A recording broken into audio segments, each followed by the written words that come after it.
দেখতে পাচ্ছেন এটা হলো ভাপা পিঠা। ধুপির এইখানে হলো গুড় দেওয়া হচ্ছে, আর এটা দেখেন একটু কি দেওয়া হলো, একটু গুড় দেওয়ার পর উপরে নিচে সেটাকে লেভেলিং করে নেওয়া হচ্ছে।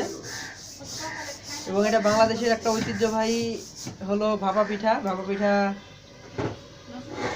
রেসিপিটা দেখেন, এখানে এখানে যে দেওয়া আছে, এখানে দেখেন আমরা ভাপা পিঠার দেখেন কয়েকটা রেসিপি দেখতে পাচ্ছেন। এখানে 4টা রুটি দেখতে পাচ্ছেন। এগুলো আশা করি আপনাদের খাওয়াতে পারবো না, বাট দেখতে পাচ্ছেন অনেক সুন্দরভাবে এটাকে প্রসেসিং করা আছে।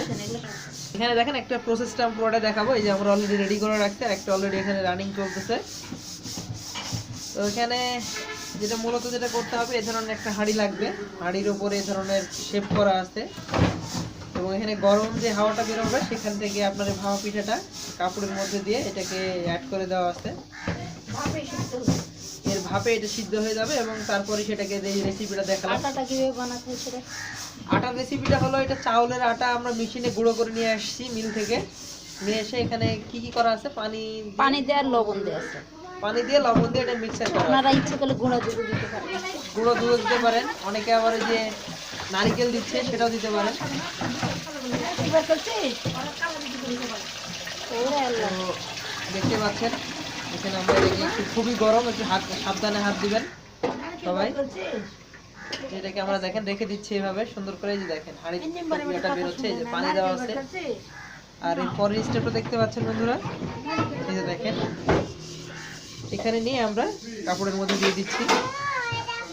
দেওয়ার পর এখানে আমরা ছেড়ে দিলাম। এটা দেওয়ার পরে অলরেডি এটা হয়ে গেল, আমরা ঢেকে দিচ্ছি সেম ভাবে।